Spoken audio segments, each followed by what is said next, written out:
త్రియేక దేవుడవైన ఓ దేవా, భూమి ఆకాశముల కంటెను, వెండి బంగారముల కంటెను గొప్ప దానమును ఎవరి గ్రంథమును మాకు దయచేసినావు కాబట్టి నీకనేక కృతజ్ఞతా స్తోత్రములు.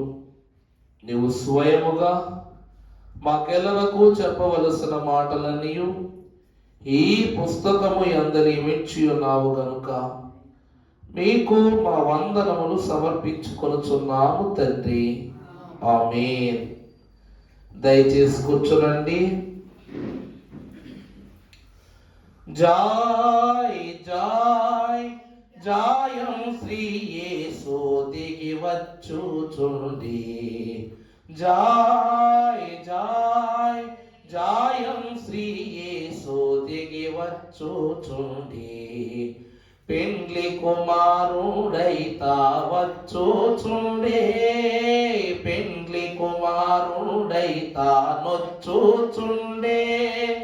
విశ్వాసుల కొనిపోవా వచ్చుచుండే, విశ్వాసుల కొనిపోవా వచ్చుచుండే. జాయ్ జాయ్ జాయం శ్రీ యేసు దిగి వచ్చుచుండి. జాయ్ జాయ్ జాయం శ్రీ యేసు దిగి వచ్చుచుండి. ఈ పరిశుద్ధ ఆశీర్వాద మాసమున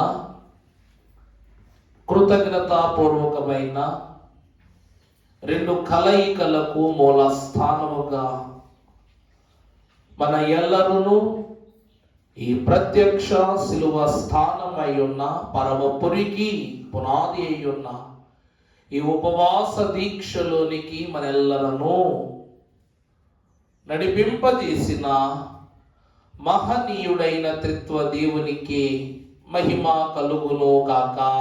ఆమేన్.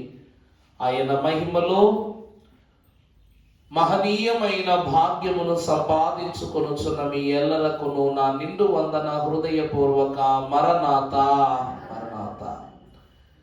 దేవుని యొక్క వాక్యములో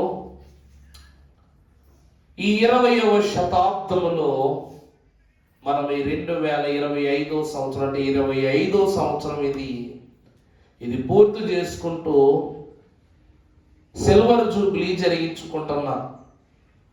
20వ శతాబ్దానికి ఏం జరిపించుకుంటున్నామండి? Silver Jubilee జరిపించుకుంటున్నాం.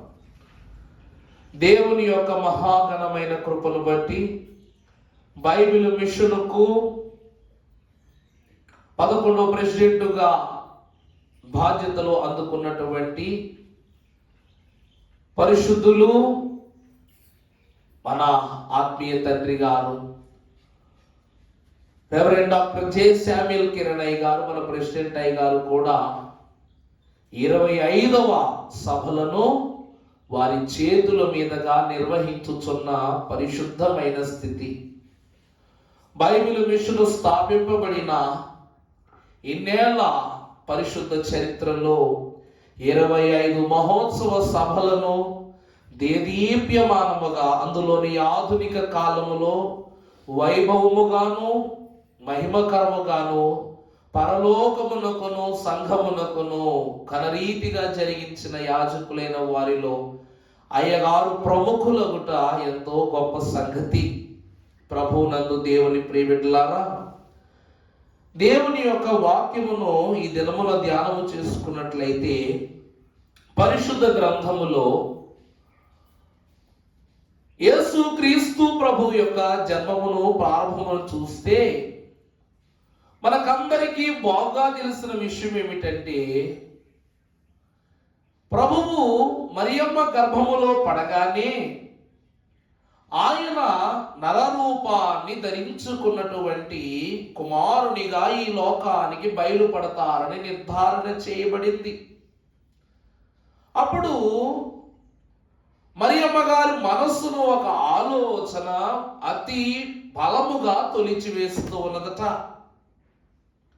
ఏమిటి అంటే, ఎంతటి కన్యకనైనప్పటికీ నాలో కూడా జన్మ పాపం ఉండును కదా, మరి ఆ జన్మ పాపము అనేటువంటి స్థితిని బట్టి ప్రభువు ఈ లోకములో ఎలాంటి వేదనను ఈ లోకమును బట్టి అనుభవిస్తారా అనేటువంటి బాధ ఆమెలో ఎప్పుడూ ఉంటూనే ఉందట. ఈరోజు మన డాక్టర్లైనటువంటి వారు ఇప్పుడు రీసెంట్గా వివాహాలు అవుతున్నటువంటి పిల్లలకు కాల పరిస్థితులను బట్టి అనారోగ్యాలు రావటం, పుట్టిన బిడ్డలను ఇంక్యుబేటర్లో పెట్టడం, అవునా కదమ్మా? పుట్టిన బిడ్డలు ఆరోగ్యంగా లేకపోవటం వలన 7వ నెలలో పుట్టటమో, లేక 8వ నెలలో పుట్టటమో, 9వ నెల ఆఖరులో పుట్టటమో, ఇలా ఉండటాన్ని బట్టి బలహీనుడైనప్పటికీ బిడ్డకు తల్లి పాలు తగలనివ్వకుండా సుమారు 1 రోజులు లేక 15 రోజులు ఇలాగున ఒక బాక్సులో పెట్టి ఆసుపత్రిలో ఉంచుతారు. అలాగే కొన్ని మాటలు తీవ్రత కలిగినట్లు ఉంటే బిడ్డలకు పుట్టుకతోనే బ్లడ్ ఇన్ఫెక్షన్ ఉండటం వల్ల ఏమంటారంట, అమ్మా మీకున్న అనారోగ్యాన్ని బట్టి బ్లడ్ ఇన్ఫెక్షన్ బిడ్డకు వచ్చింది కాబట్టి మీరు బిడ్డకి ఏం చేయకూడదు, పాలు పట్టకూడదు. మరియమ్మ గారు కూడా ఈరోజు అంతటి దీనావస్థ స్థితిలోనే ఉన్నదట. నేను ఒక పురుషునికి స్త్రీకి యొక్క బాంధవ్య జీవితమునకు కుమార్తెగా లభించిన స్త్రీని నేను. అటువంటి నాకు పురుషుని ఎరుగని దాననై నేను పరిశుద్ధాత్మ చేత గర్భము ధరించినప్పటికీ నా తల్లిదండ్రులు నన్ను ఈ లోకమునకు పంపిన రీతిని బట్టి నేను పాపమును, చెప్పండి, జన్మ పాపమును ధరించుకున్న దాననై ఉన్నాను. ఈ లోకములో భక్తులు అంటున్నారు, జన్మ పాపము లేనటువంటి వ్యక్తులు ఎవరున్నారో వారు మాత్రమే రక్షణకు పాత్రులు అన్నారు. కానీ భూమి మీద పురుగు సైతము క్షణకాలములో చెరిగిపోయే జీవితము ఏదైనా కూడా ఈ మానవ లోకమునందు, భూలోకమునందు జన్మ పాపమునకు పాత్రులే. మరి యేసు క్రీస్తు ప్రభువు పాపమును బాపుటకు వచ్చువాడు కదా. మన లాంటి ప్రభువుకు జన్మ పాప భారము తగలదా అనేటువంటి పరిస్థితులు తన ఆలోచనలోనికి వచ్చినప్పుడు పరమ భక్తులు యోధా ఆచార ప్రమాణితమైన స్థితి ప్రకారముగా ఒక అవలంబింపబడిన సత్యాన్ని మనకు తెలియచేస్తూ ఉన్నారు. అదే కాలక్రమేణా ఎలా మారిందంటే, క్రిస్మస్ పండుగ 25వ తారీఖునే ఎందుకు చేస్తారు?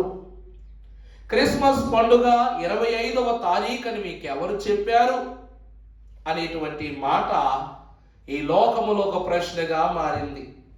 ఇలాగ మారినప్పుడు పరమ భక్తులు వాక్యానుసారముగా చెప్పిన మాట, ఏ గృహములోనైనా సరే తొలి చూలు కుమారులు గాని కుమార్తె గాని జనించినట్లయితే వారిని తల్లి కంటే ముందు, తండ్రి కంటే ముందు, కుటుంబీకులైన వారందరికంటే ముందు తీసుకుని వెళ్ళి దేవాలయములో యాజకుని హస్తమున అందు ఉంచి వారు సమర్పణగా ప్రతిష్ఠ చేసి బలి అర్పణ ఇచ్చి విందు చేసిన తరువాతే కుటుంబమైన వారు ఎత్తుకోవాలి. నీకు అర్థమయ్యేలా చెప్తాను. ఈ రోజుల్లో డెలివరీ అవ్వగానే బొడ్డు పేగు తెంచగానే పిల్లోడు తీసుకొచ్చేసి తల్లికి ఇచ్చి పాలు పట్టమంటారా? ఏమండి, పాలు పట్టమంటారా? ఎక్కడ చేరి వింత. మీకు మగ బిడ్డ పుట్టాడని ఆ బిడ్డను నరసమ్మ తీసుకుని వెళ్ళి ఎవరి చేతిలో పెడద్ది? తండ్రి చేతిలోనో మేనమామ చేతిలోనో పెడతారు. అవునా కాదమ్మా? అవునా కాదా? తల్లి చేతికి అప్పగింపరు. కారణం ఏమిటంటే ప్రియులారా, ఆ కాలంలో ఈరోజు మనం ఒక మాట అనుకుందాం, ఒక లేగదూడ లేక ఒక మంచి ఆవు ప్రసవించటానికి సిద్ధంగా ఉంది, ఈనటానికి సిద్ధంగా ఉంది.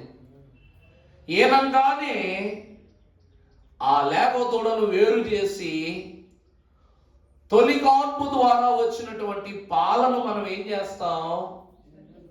చేస్తామండి?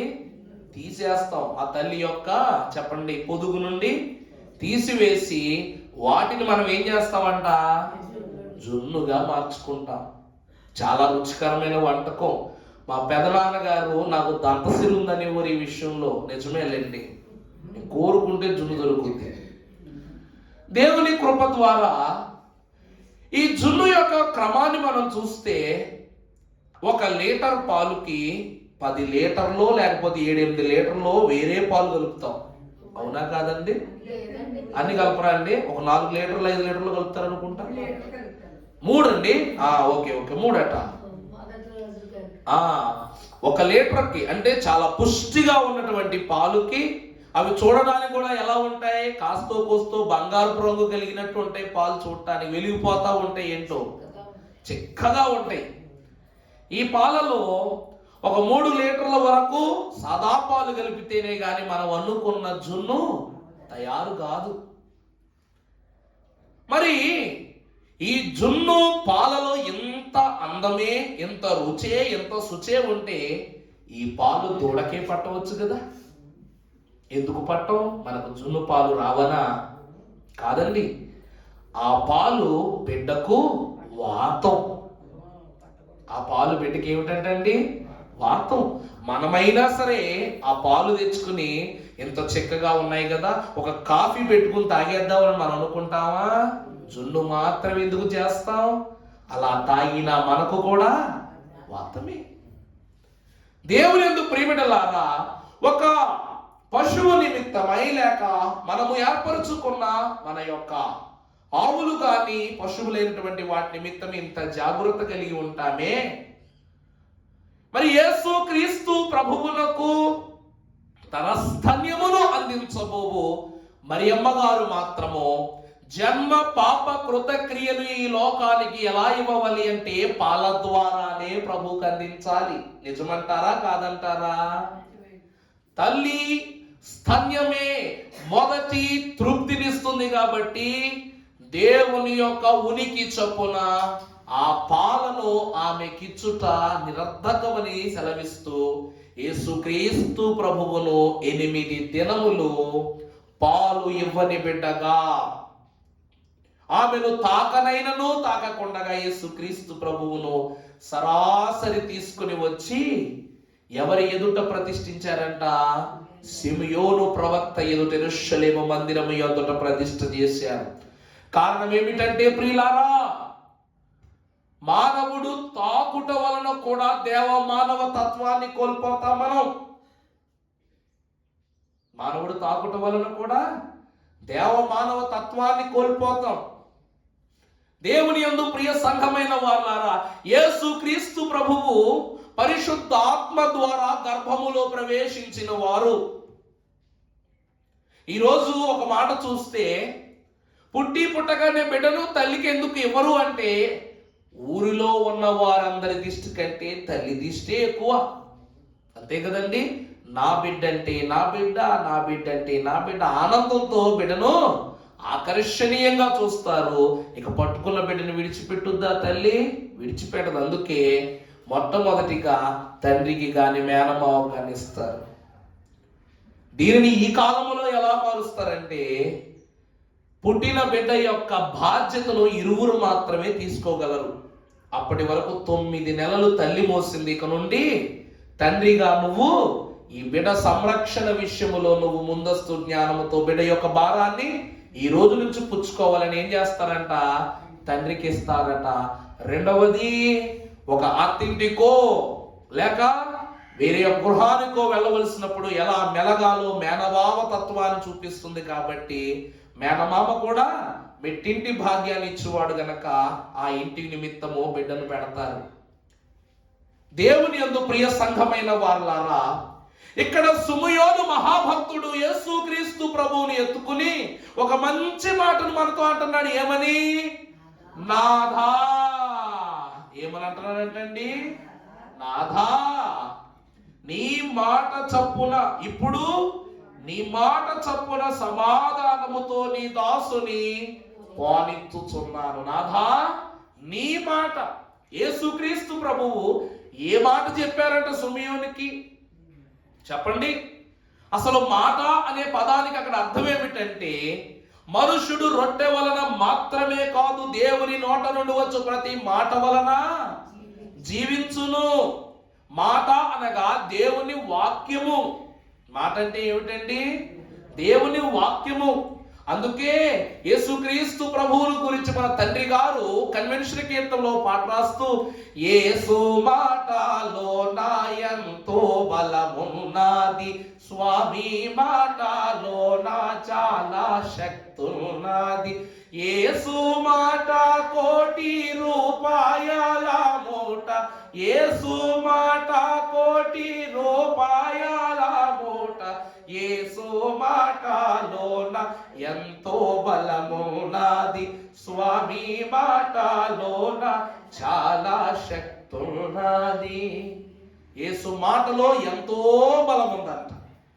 ప్రభువా, ఇప్పుడు నీ మాట చొప్పున నీ దాసుని నేనేం చేస్తున్నాను, పోనిచ్చుచు ఉన్నా. ఎవరు ఈ దాసుడు అంటే సుమియోనే. యేసు క్రీస్తు ప్రభువును చూచి గాని చావడని ఆ కాలములోని ఇశ్రాయేలు వంశాంకులముగా షిమయోను గోత్రీకునిగా దేవుని యొక్క యాజకత్వములో ప్రభుపాద సన్నిధిని అందుకున్న తరువాతే నీకు పరలోక స్వాస్యమని వరము పొందుకున్నాడు ఈ షిమయోను ప్రవక్త. ప్రభునందు దేవుని ప్రియబిడ్డలారా, అంతటి ఇతడు ఏమంటున్నాడంటే, అన్య జనులకు నిన్ను బయలుపరచుటకు వెలుగుగాను. మొదటి విషయము, ఈయన నాథా అనేటువంటి మాటను మనము చూస్తే, నాథా అను మాటలు ఈయన ప్రియుడిగాను, ఈ పిలుపు ద్వారా ఇతడు ప్రియురాలిగాను మనకు కనబడుతున్నాడు. లేక ఆయన వరుడుగాను, సుమయోను వధువుగాను కనబడుతున్నారు. ఇక్కడ ఇతడు అంటున్నాడు, అన్యజనులకు నిన్ను బయలుపరచుటకు నేనెవరును, వెలుగుగా ఉన్న నీ దినమున. అలాగనే నీ ప్రజలైన ఇశ్రాయేలీలకు మహిమగా. ప్రభువు ఈ లోకానికి ఎలా వచ్చారంటే, అన్యులైన వారు చీకటిలో ఉండుటను బట్టి వారికి వెలుగుగాను, ఆయన వెలుగును పొందుకున్న మనకు ఇశ్రాయేలు ప్రజలకు ఏమిస్తున్నారంట, రెండవది వెలుగు నుండి మనకేం లభిస్తుందంట, మహిమ. తరువాత నీవు సకల ప్రజల ఎదుట సిద్ధపరచిన నీ రక్షణ నేను కన్నులారా చూచితిని. మొదటిది వెలుగు, రెండవది మహిమ, మూడవది రక్షణ. ప్రభువునందు దేవుని ప్రియబిడ్డలారా, పాత నిబంధన కాలమంతయు కూడా చీకటి బంధకములో ఇమిడిపోయి ఉన్నది కనుక పాత నిబంధనలో భక్తులని చెప్పబడినప్పటికీ క్రీస్తు ఛాయ ఎరగలేదు. కాబట్టి వారందరూ కూడా అన్యులే. వారందరూ కూడా ఎవరండి? అన్యులే. అందుకే ఆదాము అవ్వలు దేవుని చేత చేయబడిన దేవునిని ఎరగని అన్యులు వాళ్ళు. నోవాహు మహాభక్తుడు పరిశుద్ధమైనటువంటి నావలో నుండి రక్షింపబడిన మత్తుడై, మద్యపానము చేసి మత్తుడై పడియుండుట ద్వారా అతడు అన్యుడాయను. సౌలు మహారాజు ఇశ్రాయేలు రాజుగా ప్రతిష్ఠింపబడి దేవుని యొక్క మహిమను ఎరిగియు కర్ణపిశాచిని ఆశ్రయించటాన్ని బట్టి సమూయేలు మాట ద్వారా అతడు అన్యుడు. దావీదు జన్మ పాపము వలె కాక మోషే ధర్మశాస్త్రానుసారముగా మరొకరి యొక్క భార్యను ఆశించకూడదని ఎరిగియు బెర్షబాను ఆశించిన అతడు అన్యుడే. దైవ జ్ఞానమునకు మించిన లోక జ్ఞానము మనకు పనికి రాదని తెలిసి కూడా లోక జ్ఞానమును వరముగా పొందిన సొలొమోను అన్యుడే.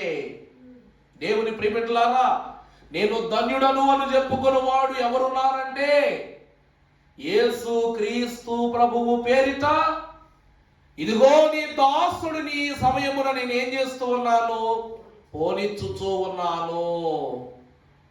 చివరికి మోషే కూడా అన్యుని లెక్కే. కారణం ఏమిటంటే ప్రియులారా, కానాను వరకు నడిపించగలిగిన అతనికి కానానులోనికి ప్రవేశము లేకపోగా దేవుడు తన తోడై ఉన్నాడని తెలిసి కూడా నేను నోటి మాంచము గలవాడని అబద్ధము చెప్పటాన్ని బట్టి కూడా అతను అన్యత్వములోనికే వెళ్ళాడు. ఏలియా, ప్రభువా నన్ను యెజబెలు యొద్దకు వెళ్ళమంటున్నావు, ఆమె ఇప్పటికీ ఎందరో ప్రవక్తలను బలిగొంది, ఇక నేను ఒక్కనే మిగిలి ఉన్నాను, నన్ను కూడా ఆమె చంపేస్తుంది, అయినా నువ్వు నన్ను వెళ్ళమంటున్నావు. అనేకమైన బలిపీఠాలు కూల్చేసింది, ఆలయాలు ధ్వంసం చేసింది, ఆమె యొద్దకు నన్ను వెళ్ళమంటున్నావు అని చెప్పి ప్రభువు తోడున్నప్పటికీ, అద్భుతాలు చేయగలిగే శక్తినిచ్చినప్పటికీ అతడు కూడా దేవుని ఆలోచన అంచనా వేస్తున్నాడు. అబ్రహాము గారు అంతే. తన భార్య అయిన శారమ్మకు తనకు సంతానమునిస్తానన్నా సరే, ప్రభువు ఇస్తానన్నాడు కదా, వేచి ఉందాం అని ఆలోచన చేయకుండా హాగరును భార్య చెప్పిందని వివాహం చేసుకున్నాడు. దైవ ధిక్కారం చేశాడు. ప్రభునందు దేవుని ప్రియబిడ్డలారా, పాత నిబంధన కాలమంతయు కూడా అన్యత్వములోనే ఉన్నది కాబట్టి యెషయా భక్తుడు ప్రవచిస్తాడు, లెమ్ము తేజరిల్లుము, నీకేమొచ్చింది? నువ్వెంత భక్తి చేసినా నీ భక్తి అంతయు కూడా చీకట్లోనే. నీ భక్తి అంతయు కూడా ఎక్కడ ఉండిపోయింది? చీకట్లోనే. ఇప్పుడు రహస్యమందు నీవు చేసిన ప్రార్థనను వినుటకు వెలుగుగా నీ దేవుడు నీ గదిలోనికి వచ్చాడు, నీ మదిలోనికి వచ్చాడు, నీ హృదిలోనికి వచ్చాడు అని దేవుని వాక్యం సెలవిస్తుంది. ఇది చీకటి నుండి వెలుగునిచ్చిన ఆంతర్య భావము పాత నిబంధన. అన్య జనులకు రక్షణ, వెలుగు. తర్వాత ఇశ్రాయేలీలకు ఏమిటంట?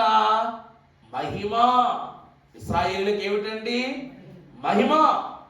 ప్రభు అంటారు, ఆయన లోకమునకు శాంతిని సమాధానమును కనపరచుట నిమిత్తము ఆయన భుజముల పైన ఏముంటదంట? రాజ్యభారం ఉన్నదట. ఎలాగున యాజకుడైనటువంటి అహరోను వంశము 6 గోత్రములు ఒక భుజముపై, 6 గోత్రము మరొక భుజముపై ఉన్నదో, ఇశ్రాయేలీల సారమంతయు ఒక భుజము పైన, లోక భారమంతయు మరొక భుజము పైన మోస్తూ ఆయన తన జనులకు వెలుగు నుండి ఏమిస్తున్నారంటే, చెప్పండి, ఆ మహిమనిస్తూ ఉన్నారు. అందుకే మహిమతోడా కప్పివేయు మహిమ కొరకు సిద్ధపరచును అన్నారు. ఇక మూడవది, తన జనులైన ఇశ్రాయేలీలకు తాను కనపరచు రక్షణ. మహిమ ద్వారా మనందరికీ లభించేది ఏమిటంట? రక్షణ.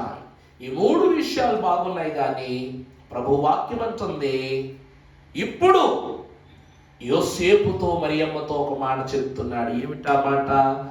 యోసేపును ఆయన తల్లియు ఆయనను గూర్చి చెప్పబడిన మాటలను విని ఆశ్చర్యపడిరి. సుమయోను వారిని దీవించి, ఇదిగో అనేక హృదయాలోచనలు బయలుపడినట్లు ఇశ్రాయేలీలో అనేకులు పడుటకును తిరిగి లేచుటకును వివాదాస్పదమైన గురుతుగా ఆయన నియమింపబడి ఉన్నాడు. తరువాత, మరియు నీ హృదయములోనికి ఒక ఖడ్గము దూసుకుపోవునని ఆయన తల్లి అయిన మరియతో చెప్పెను. ప్రభువునందు దేవుని ప్రియబిడ్డలారా, మరియమ్మ హృదయములోనికి ఏమి దూసుకుని వెళ్ళబోతుందంట? ఖడ్గము. దేవుని యొక్క వాక్యాన్ని మనము చూస్తే, వాక్యము 2 అంచుల వాడిగల ఖడ్గమని సెలవిస్తూ ఉన్నారు. క్రీస్తు మరణము ద్వారా, క్రీస్తు యొక్క శిలువ త్యాగము ద్వారా పరలోకమునకు భూలోకమునకును మరి ప్రాముఖ్యమైనటువంటి భయంకరమైనటువంటి బీజము తల్లి అయిన మరియ యొక్క హృదయమునకు పడబోచున్నదని ఎరిగి ఉన్న యేసు క్రీస్తు ప్రభువు తనతో సమానుడును, జ్ఞానములో ఔన్నత్య స్థితిని కలిగి ఉన్న యోహాను మహాభక్తుని తల్లికి తనయునిగా చేశారు. ఎందుకంటే ప్రియబిడ్డలారా, యేసు క్రీస్తు ప్రభువు జన్మము నుండి మనము చూస్తే, ఆయన పసికందుగా ముద్దులలికే కాలము నుండే, చూసుకోండి మా బైబిల్ కింద పడేయొద్దు, చూస్తూనే ప్రభువు యొక్క జీవితంలో ఒక ప్రాముఖ్యమైన స్థితిని మనం చూస్తున్నాం. ఏమిటంటే, ఆయన పసిబాలునిగా ఉన్న దినము నుండే దేవాలయములో ఏం చేస్తుండేవారంట? బోధలు చేస్తూ ఉండేవారట. ప్రభు ఏం చేస్తుండేవారండి? ఆయన పసిబాలుని కింద ఉన్నప్పుడే దేవాలయములో అనేకమైన బోధలు చేస్తూ ఉండేసరికి సర్వ సమాజము కూడా ఆశ్చర్యపడేవారట. అంటే దేవునితో ఆయన ఎక్కువ ఉండటానికి ఇష్టపడ్డారు తల్లితో కన్నా. అలా కొద్ది కాలము గడిచిన తరువాత ఆయన బాల్యములో 15 సంవత్సరములు దేవునితో గడిచింది. తర్వాత 15 సంవత్సరములు గలిలయను విడిచి వెళ్ళిపోయారు ప్రభువు. నజరేతును గలిలయను విడిచి వెళ్ళిపోయి మరలా 15 సంవత్సరాల తరువాత 30వ సంవత్సరములో పరిశుద్ధులకు యోహాను బాప్తిస్మము ద్వారా మనకు దర్శనమిచ్చారు ప్రభువు. అలా దర్శనమిచ్చిన ప్రభువు మొట్టమొదటిగా బాప్తిస్మం అందుకొని తన తల్లి అయిన మరియ యొద్దకు కానాను వివాహములో పరిచయము జరుగుని ఆమె సూచక క్రియ చేయమన్నప్పుడు నా సమయం ఇంకను రాలేదని చెప్పారు. ఆ రీతిగా ప్రభువు తండ్రి వాక్కును బట్టి 30 సంవత్సరములు తండ్రి అయిన దేవుని పోషణలో పరిపూర్తి చేశారు. వాక్యం అంటుంది, దేవ మానవునిగా చేయబడుటకు ఆయనకు పట్టిన కాలము 30 సంవత్సరములు. ఇక్కడ ఖడ్గమును గురించి అంటారా? ఒక మాట మీకు చూపిస్తాను. పరిశుద్ధ గ్రంథములో నుండి లూకా 2:34 మాట చదువు ఒకసారి. సుమయోను వారిని దీవించి అనేక హృదయాలోచనలు బయలుపడినట్లు పడటానికి తిరిగి లేవటానికి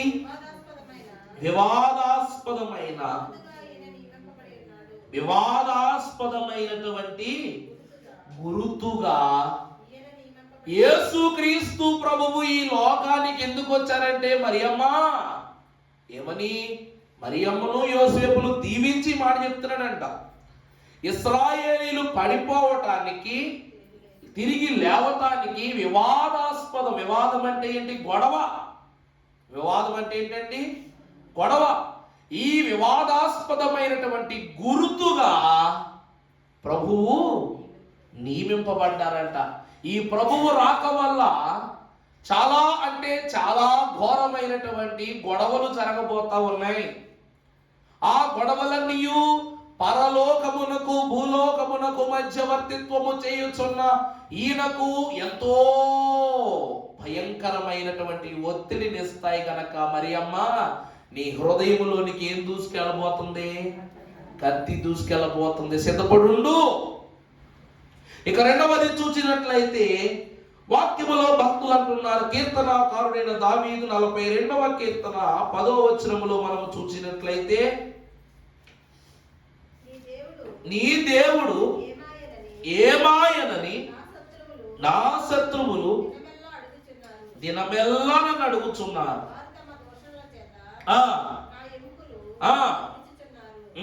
చాలండి, కీర్తనాకారుడు ఎంత గొప్ప మాట సెలవిచ్చారు చూసారా?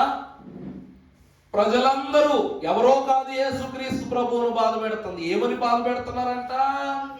నీ దేవుడు ఏమాయనని నా శత్రువులు దినమెల్లా అడుగుతున్నారు. నిజమా కాదమ్మా? యేసు ప్రభువును మాట అన్నారు. ఈయన దేవుని కుమారుడు అంటున్నారు. ఈయన దేవుని యొక్క అద్భుత క్రియలు చేయగలరంటున్నారే. ఈయనే రక్షించుకోలేడు గాని మనలను రక్షిస్తాడా? ఇక్కడ ఉండి ఎక్కడో జరగబో తప్పులను పసిగట్టగల ఇతడు నేను కొడితే చెప్పలేకపోతున్నాడు, నేను తిడుతుంటే చెప్పలేకపోతున్నాడు. ఇదిగో యేసు, నిన్ను కొట్టిన వారెవరో చెప్పు, నిన్ను తిట్టిన వారెవరో చెప్పు, నిన్ను బాధించిన వారెవరో చెప్పని ప్రశ్నిస్తున్నారు ఒక ప్రక్క. అందుకే వాక్యం అంటుంది, నీ దేవుడు ఏమాయనని నా శత్రువులు దినమెల్లా నన్ను ఏం చేస్తున్నారు? సిలువ క్రమములో దేవునికి కలిగిన భారవంతమైనటువంటి ఖడ్గం ఏమిటంటే ఇదే. లోకమంతటికి అదిగో కానాను వివాహం అవమానపడకుండా నీ దేవుడు శక్తించి గెలిపించాడు. లాజరు విషయంలో తండ్రికే ఘనత అన్నావు, తండ్రి శక్తి ఇచ్చాడు. కానీ నువ్వు ఈ రోజంతా అవమానపడుతున్నావు, కానీ నిన్ను కాపాడడానికి నీ దేవుడు రాట్లా, దినమెల్లా అడుగుతున్నాడంట. తరువాత చదువమ్మా. వారు తమ దూషణల చేత నా ఎముకలు విరుచుచున్నారు, నా ప్రాణమా నీవేళ కృంగి ఉన్నావు, నాలో నీవేళ తొందరపడుచున్నావు. దేవుని యందు నిరీక్షణ ఉంచుము, ఆయనే నా రక్షణకర్త, నా దేవుడు ఇంకను నేను ఆయనను స్తుతించెదను. ప్రభువునందు ప్రియబిడ్డలారా, రెండవదిగా చూసినట్లయితే ప్రభువు యొక్క శరీరమును తునాతునకలు చేసినప్పటికీ కూడా వీటిని స్వయముగా మరియమ్మ గారు వీక్షించటాన్ని బట్టి ఆమె హృదయములోనికి ఏమి వెళ్ళిపోతూ ఉందంట? ఖడ్గము వెళ్ళిపోతుందంట. మన ఎదురుగా మన బిడ్డల్ని ఎవరైనా దండిస్తే మనం ఒప్పుకుంటావా? ఎంతో బాధ. అలా మరియమ్మ గారికి ఆత్మానుసారమైన వేదనను మిగిల్చింది ఈ లోకము. మూడవది చూచినట్లయితే యోహాను సువార్త 1వ అధ్యాయం 11వ వచనం చూచినట్లయితే, యోహాను సువార్త 1వ అధ్యాయం, ఆయన తన స్వకీయుల యొద్దకు వచ్చెను, ఆయన తన స్వకీయుల చేత ఆయన అంగీకరింపలేదు. తన్ను ఎందరు అంగీకరించురో వారికందరికీ, అనగా తన నామమందు ఆయన. అమ్మా, ఇప్పుడు వరకు వాక్యాలు చాలా బాగా మనం వింటున్నాం. ఒక మాట చెప్పండి నాకు, అందరూ చూడండి ఒకసారి. యేసుక్రీస్తు ప్రభు అన్ని చోట్ల సేవ చేశారు కదండి, అన్ని చోట్ల సేవ చేసినట్టే కదా. ప్రభువు బోధ చెప్పలేని ఒక ప్లేస్ చెప్పండి వాక్యంలో. ప్రభువు అద్భుతాలు చేయలేంది, ప్రభువు చనిపోయినప్పుడు అయ్యో మన యేసుక్రీస్తు ప్రభు చనిపోయాడే అని రాని ఒక ఊరు, ఆయన పట్టించుకోని ఒక ఊరు, యేసుక్రీస్తు ప్రభు వెళ్ళి బోధ చేయని ఒక ఊరు ఏమైనా ఉంటే చెప్పండి సరదాగా ఓ మాట, మనకు కూడా తెలియాలి కదా.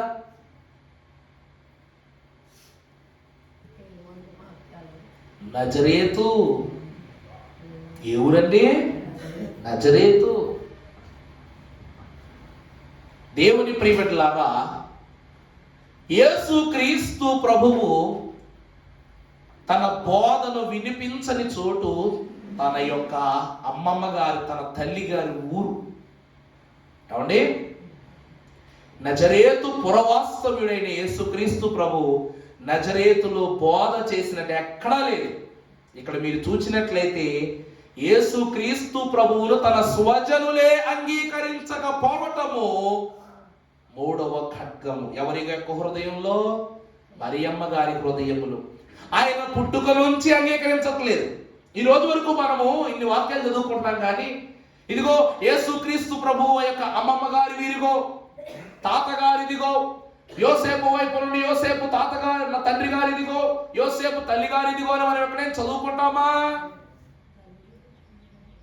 దేవుని వాక్యమును బట్టి చూస్తే ప్రభువును దరి చేర్చుకున్నటకు తన స్వంత జనులే అంగీకరించలేకపోవటమే మరియమ్మ గారికి ఏమై ఉన్నది?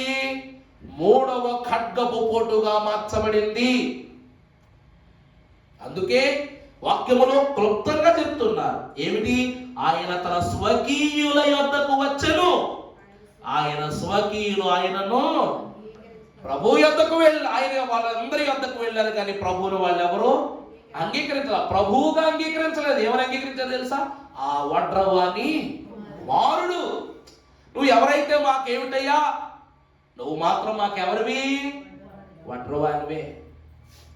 మీకు ఒక మాట చెప్పనా, ఇక్కడ మీరు నన్ను అయ్యగారని పిలుస్తారు. పాదిరిని కాకముందు పేరు పెట్టి పిలిచేవారు. మా నాన్నగారు నాకు ఎన్నో పేర్లు పెట్టారు అనుకోండి. స్నేహితులు వారికి నచ్చిన ముద్దు పేరుతో పిలుస్తారు. మా అమ్మమ్మ గారు ఊరికి వెళ్తే ఇప్పటికీ కూడా నా భుజం మీద చెయ్యేసి రే బబ్బా బాగున్నావా అంటారు. నన్ను ఏమంటారు? నా పేరు బబ్బు. అందరూ బబ్బా బబ్బా అంటారు, బాగున్నావా అంటారు. అంతే తప్ప అయ్యగారండి బాగున్నారా? ఎందుకంటే నేను మన జీవితంలో మన అమ్మమ్మ గారి ఊరి దగ్గర వేసేటువంటి వేషాలు, చేష్టలు, ఆ చనువు వేరే. అవునా కాదండి? నానమ్మ ఇంటి దగ్గర క్రమశిక్షణ, అమ్మమ్మ ఇంటి దగ్గర చెప్పండి గారాబం. మనము మనలా ఉండగలిగే చోటే అమ్మమ్మ ఇల్లు. దేవుని కృప ద్వారా అందుకే ఆయన వారి వద్దకు వెళ్ళినప్పటికీ ఆయనను క్రీస్తుగా తన స్వజనులు అంగీకరించలేకపోవటము మరియమ్మ గారికి మరొక ఖడ్గమై ఉన్నది. తర్వాత చూసినట్లయితే పరిశుద్ధ గ్రంథములో మత్తయి సువార్త 11:19 మనం గమనించుకున్నట్లయితే ముగించేసుకుందాం, పూర్తయింది వాక్యం. 19వ వచనం, మనుష్య కుమారుడు తినుచు త్రాగుచును వచ్చెను గనుక ఇదిగో వీడు తిండిపోతును మద్యపానీయును సొంకరులకును పాపులకును స్నేహితుడని వారనుచున్నారు.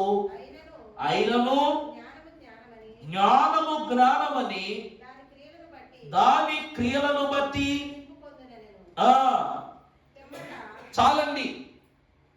4వ ఖడ్గం ఏమిటంటే ప్రియులారా, మనం ఇప్పటికీ పాడుకుంటాం, రక్షకుండు దయించినాడట మన కొరకు, రక్షకుండు దయించినాడట అని. ఈయన రక్షకుడని మనందరికీ తెలుసు. కానీ రక్షకుడు ఎలా ఉండాలి అన్నది కూడా మనమే నిర్ణయం చేస్తూ ఉంటాం. నా మాట అర్థమైందా అండి? ఈరోజు యేసుక్రీస్తు ప్రభువు ఈ లోకానికి సర్వసామాన్య మానవునిగా వచ్చారు.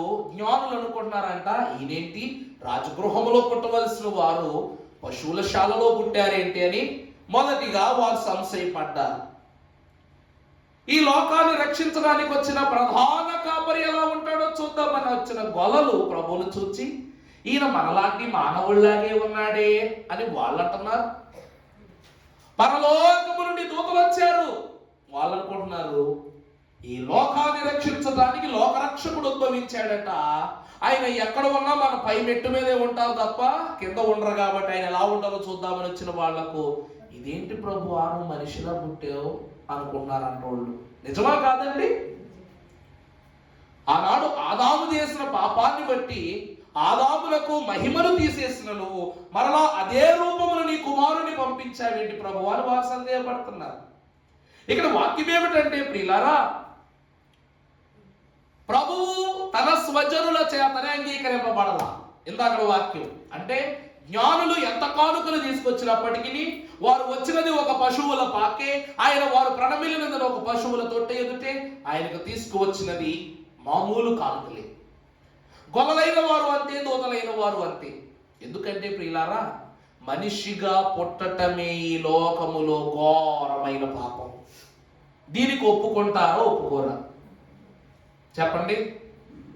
ఒప్పుకుంటావా ఒప్పుకోవా? నీకు ఇష్టం లేదు కదా ఒప్పుకోవటానికి. పోనీ ఇంకో ప్రశ్న, పెద్దోళ్ళు 7 జన్మలు అంటారు కదా, 7 జన్మలు నేను పుడతాను వాళ్ళు ఎవరైనా ఉన్నారా? 7 జన్మలు ఇస్తానంటాడు దేవుడు. 7 జన్మలు ఇస్తాను అబ్బాయి నీకు, హ్యాపీగా బతికే. నువ్వు ఇక్కడ మరణించడానికి కోసం అనుకుంటే అక్కడ మరణించడానికి కోసం అనుకుంటే ఇలా 7 జన్మలు ఇస్తానంటేను 700 సంవత్సరాలు ఇంకా ఈ భూమి బతకాలి నేను. నా వల్ల కాదు, నా వల్ల కాదు, అంతే కదండి. మరి ప్రభువు ఈ లోకానికి రక్షకుడు అని తెలుసు, ఆయన పాపం ఎరుగున్నాడు అని తెలుసు. అయ్యగారు 18లో కూడా రాశారుగా, తలపులోనైనా తట్టు చూచినా గాని రవ్వంతైన ఆయనలో నేరంబు లేదు. పోని జనులు చెప్పిన మాటను తరచి విచారింపి చూచినా అందులో కూడా రవ్వంతైనా ఏం లేదు, నేరము లేదు. ఇలా నేరము లేదు నేరము లేదు నేరము లేదు అంటూనే ఇక్కడ వాక్యములో ప్రభువును నేరస్తుడిగా మాట్లాడుతున్నది ఏమిటంటే, మనుష్య కుమారుడు తినుచును త్రాగుచును వచ్చెను గనుక ఇదిగో వీడెవరు? యేసుక్రీస్తు ప్రభు ఎవరంటండి? మొదటిగా తిండిపోతట, రెండవది ఆయన రెండవది ఏమిటంటే మద్యపానీయుడట, మూడవది సొంకరులు అంటే ట్యాక్స్ కలెక్టర్స్, ముక్కు పిండి సొమ్ము వసూలు చేసేటువంటి వడ్డీ వ్యాపారస్తులు. ఇలాంటి వారందరికీ మంచి ఫ్రెండ్ అంట. సొంకరులను పాపులకును స్నేహితుడని వారనుచున్నారు. అయినను జ్ఞానమని దాని క్రియలను బట్టి. ఇక్కడ క్రియలు అనేటువంటి మాట కింద 1 చూడండి ఏమనుంది? దాని పిల్లలను బట్టి. జ్ఞానమని అంటే జ్ఞానము జ్ఞానాన్నే కన్నది తప్ప మంచిని కనదు కదా. ఒక మనిషికి ఒక మనిషిని కనగలదు కానీ ఒక జంతువును కనగలమా? ఒక జంతువు ప్రయత్నించినను ఒక మనిషిని కనగలదా? ఈరోజు ఆదాము మొదలుకొని నేటి తరము వరకు ప్రతి మనుష్యుని యొక్క కను దృష్టిలో, ఆలోచన దృష్టిలో యేసు క్రీస్తు ప్రభు ఈ లోకమునకు వచ్చిన విధమే కనబడుతుంది. కానీ ఆయన చేసిన ప్రతి క్రియలోనూ కూడా, అబ్బా ప్రభు వాళ్ళ ఇంటికి ఎందుకు వెళ్ళారు, వీళ్ళింటికి ఎందుకు వెళ్ళారు, వాళ్ళ దగ్గరికి ఎందుకు వెళ్తున్నాడు, నా దగ్గరికి ఎందుకు రావట్లేదనే మాటే తప్ప ప్రియులారా, ఈరోజు ప్రభు వాళ్ళ ఇంటికి వెళ్ళారు, వాళ్ళ ఇంటికి రక్షణే, రేపు ఎవరింటికి వస్తారు, నా ఇంటికి ఎప్పుడు వస్తారు అనే ఆనందం ఉందా? అందుకే జ్ఞానము మనస్సాక్షిని కోల్పోయి లోకములో చెడు తలాంతులతో ఉన్న క్రియలను కన్నదట. మరియమ్మ గారు ఎందుకు బాధపడుతున్నారంటే, నా కుమారుని గురించి మీకు తెలియదా, ప్రభు గురించి మీకు తెలియదా, దేవుని కుమారుని యొక్క తత్వం మీకు తెలియదా, ఆయన మద్యపాన, ఆయన తిండిపోతా, ఆయన సొంకర్లతో స్నేహం చేయవాడా అని ముక్కుసూటిగా తల్లి ప్రశ్నిస్తా ఉంది. అందుకే 4వ ఖడ్గం ఏమిటంటే నిందలతో కూడుకున్న ఖడ్గం. ఇక 5వది చూసినట్లయితే ప్రియులారా, పరిశుద్ధ గ్రంథములో మనము చూసినట్లయితే యోహాను సువార్త 19వ అధ్యాయం 25వ వచనం చదువునాన్న. 19:25. ఆయన తల్లియు ఆయన తల్లి సహోదరియు క్లోపా భార్య అయిన మరియయు మగ్దలేని మరియయు యేసు సిలువనొద్ద నిలుచుచూ ఉండిరి. ప్రభువునందు దేవుని ప్రియబిడ్డలారా, ఇక్కడ మనకు ఒక మాట కనబడుతుంది. ఏమిటది? సరే మాట చదువమ్మా. ఆయన తల్లియు ఆయన తల్లి సహోదరియు క్లోపా భార్య అయిన మరియయు మగ్దలేని మరియయు. ఇక్కడ మీకు 4 మరియలు కనిపిస్తున్నారు ఒకే చోట. చూసారండి? యేసుక్రీస్తు ప్రభు వారి యొక్క తల్లి పేరు మరియా, ఆమెకు సహోదరి. తరువాత క్లోపా భార్య అయిన మరియా, తరువాత చివరిగా మగ్దలేనే మరియా. ఈ మరియలందరూ కూడి ఎక్కడికి వచ్చారంట? సిలువ యొద్దకు వచ్చింది. ప్రభువునందు దేవుని ప్రియబిడ్డలారా, సిలువ యొద్ద నిలువబడినప్పుడు అత్యంత తీవ్రమైనటువంటి ఒక ఖడ్గము ప్రభువు యొక్క హృదయములోనికి, అనగా మరియమ్మ గారి హృదయములోనికి దిగబడిందట. ఏమిటి అంటే, ఈ సిలువ భారాన్ని స్వయముగా ప్రక్కనే ఉండి తర్కించినటువంటి వారు ఈ తల్లులైన వారు. దేవుని వాక్యం ఎరిగిన ప్రియ సంఘమైన వారులారా, యెషయా గ్రంథములో పరిశుద్ధుడు ప్రవచనకర్త యెషయా 53వ అధ్యాయం 5వ వచనంలో ఒక మాట అంటాడు, మన దోషముల వలన అతడు గాయములను పొందెను అని ఉంటది. ఈరోజు మరియమ్మ గారు మిక్కిలి వేదనతో ఎందుకు ఏడుస్తున్నారంటే, లేక క్లోపా భార్య అయిన మరియయు, మరియ సహోదరి అయిన మరియయు, అలాగే మగ్దలేని మరియయు, ఈ మరియలందరికీ ఎందుకు ఏడుస్తున్నారంటే, ఈయన ఇంత భారాన్ని పొందుకున్నది ఎవరి కోసం? మా కోసమే కదా. అందువలన ఈ భారమంతయు కూడా ప్రభువు భరించటాన్ని బట్టి మరొక కత్తి మరియమ్మ గారి హృదయంలోనికి దూయబడింది. ఈరోజు సంఘానికి కూడా ఒక ఖడ్గాన్ని ప్రభువిస్తున్నారు. అందుకే ఇన్ని ఖడ్గాలు మరియమ్మ గారి గుండెల్లో దూయబడ్డాయి. కాబట్టి మీరందరూ వధువు సంఘముగా సిద్ధపడి సాతాను యొక్క గుండెలోనికి ఒక ఖడ్గాన్ని దూయలేరా అని అడుగుతుంది వాక్యం. దూయగలమా లేదా? దేవుని వాక్యము అనే ఖడ్గము చేత ఓ సాతానా, నీ శిరస్సును ఇప్పుడే ఖండించున్నాము. చివరిగా ఒకే ఒక వచనం చదువుకుందా. పరిశుద్ధ గ్రంథములో నుండి లూకాసు వార్త 1వ అధ్యాయం 38వ వచనం చదువుకుందా. అందుకు మరియా, ఇదిగో నేనెవరిని? ప్రభునందు దేవుని ప్రియబిడ్డలారా, ఇన్ని ఖడ్గములు మరియ యొక్క హృదయములోనికి దూసుకుని వెళ్ళటానికి గల కారణం ఏమిటంటే, ఆమె యేసుక్రీస్తు ప్రభువు యొక్క తల్లినని వాక్యములో చెప్పుకోవటం లేదు. ఏమని చెప్పుకుంటుందంట?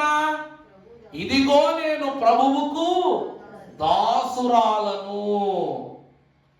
ఇప్పుడు ప్రభువునందు ప్రియులారా, ఈనాడు దాసుడైన వాడే రేపటికి దేవుని రాజ్యములకు ఏమవుతాడంట? వారసుడవుతాడట. ఇప్పటికి నేను దాసుడే, కానీ రేపటికి ఎవరివి? ఇక నీవు దాసుడవు కాదు, నీవు వారసుడివి అన్నారు. అందుకే ప్రియబిడ్డలారా, దేవుని వాక్యమును బట్టి పరిశుద్ధ గ్రంథములు మన తండ్రి గారు మనకు సెలవిస్తూ ఒక పాట రాశారు. దాసుల ప్రార్థన, దాసుల ప్రార్థన తప్పక యొసగెడు, యేసునయ కోడి మావేల్పో. దాసుల ప్రార్థన తప్పక యొసగెడు, యేసునయ కోడి మావేల్పో.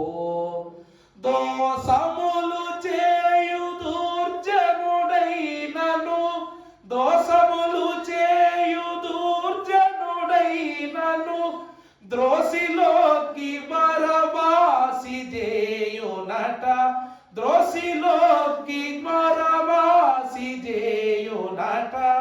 దాసుల ప్రార్థన తప్పక యొసగెడు, యేసునయ కోడి మావేల్పో.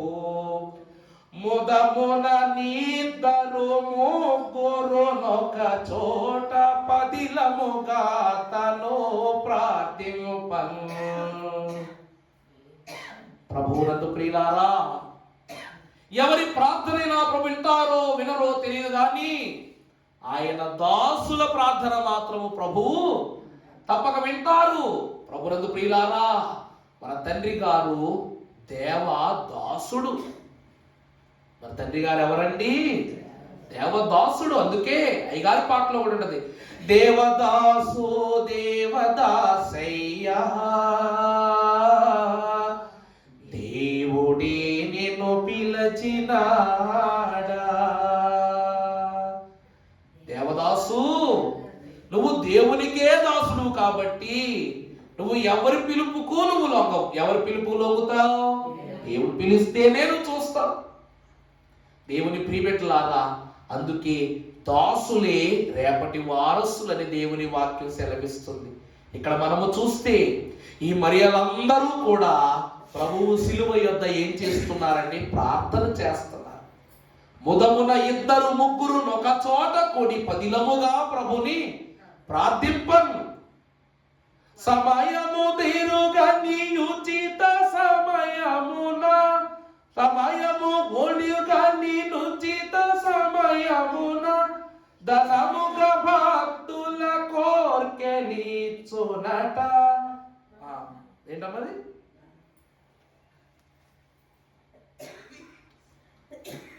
ముదమున నీద్దరు ముగ్గురునొక చోట, బదిలముగా తను ప్రార్థింపను.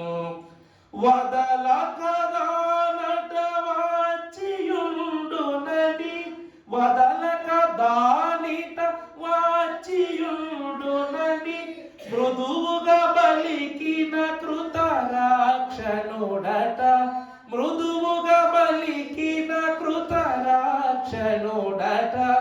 దాసుల ప్రార్థన తప్పక యొసగెడు, యేసునయ కోడి మావేల్పో.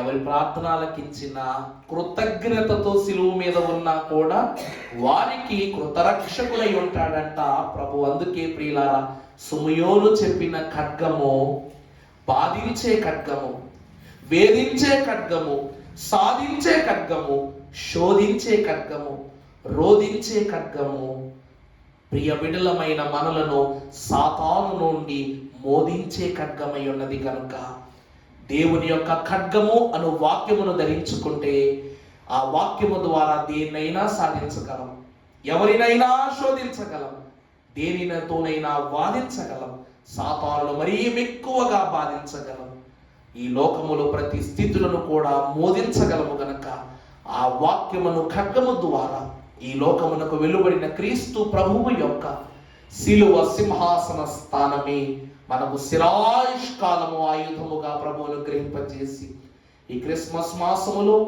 సిలువ స్థానమును మనకిచ్చి సిలువ ఆయుధముగా మార్చిన ఈ పరిశుద్ధుడుకు పావనుడై ఉన్న యేసుక్రీస్తు ప్రభు యొక్క సమాధానము, కాంతి మీ యొక్క ప్రతి అంధకార చీకటి క్రియలకును అపజయము కలిగించి జయమునిచ్చు సత్యస్మాదమును సిలువ ముద్రను మీ హృదయముపై ప్రతిష్ఠింపజేసి మీ అంశములకు, మీ ప్రార్థనలకు, మీ మొక్కుబళ్ళకన్నిటికీ నెరవేర్పు దయచేసి దీవించును గాక. ఆమేన్. జయశీలుడగు యేసు ప్రభువు యొక్క సత్య సమాధానము మనకు తోడైనను గాక. అందరికీ మరణాత. ఈ దినమున ప్రతి అంశము ఇది నాది అది లేదు అన్నట్లుగా కాకుండా 3 ప్రార్థనల్లో అంశాలు ప్రార్థన చేయండి. రాబోయేది క్రొత్త సంవత్సరం. క్రొత్త సంవత్సరం అంటే క్రొత్త నిబంధన. పాత స్థితులన్నీ గతించిపోవును. క్రొత్త ఆశీర్వాదములు మనకు అందింపబడును కనుక వాగ్దానం పుచ్చుకుని ఇది నాది ఇది నీది అనుకునేటట్లుగా కాకుండా, నాయన వాగ్దానములో ఉన్న నెరవేర్పు ఎంత గొప్పదో ఆ గొప్ప నెరవేర్పు వైపు నేను నడుచుకుని వెళ్ళగలిగేటట్లు నా మనస్సును, ఆలోచనలు మార్చని ప్రభు అని ప్రతి విషయాన్ని ప్రార్థన చేయండి. మన ఎదుట ఇక 7 రోజులు ఉందన్నమాట. ఇంతటితో ఈ ఆదివారంతో చివరి ఆదివారం అయిపోతుంది. ఇంతటితో ఈ సంవత్సరానికి మాత్రమే కాదు, ఈ సంవత్సరంలో మనం అనుభవించిన ప్రతి చేదు బ్రతుకులకు కూడా మనం ఇంకా ఇంతటితో ప్రార్థనతో ఫుల్ స్టాప్ పెట్టేయాలి. క్రొత్త ధనముతో, క్రొత్త నిబంధనతో ప్రభులో ముందుకు సాగిపోదాం. ప్రభు దీవించి మహిమ పొందును గాక. ఆమేన్. ప్రార్థనా విషయములు ధ్యానం చేసుకుందాం. చెప్పండి.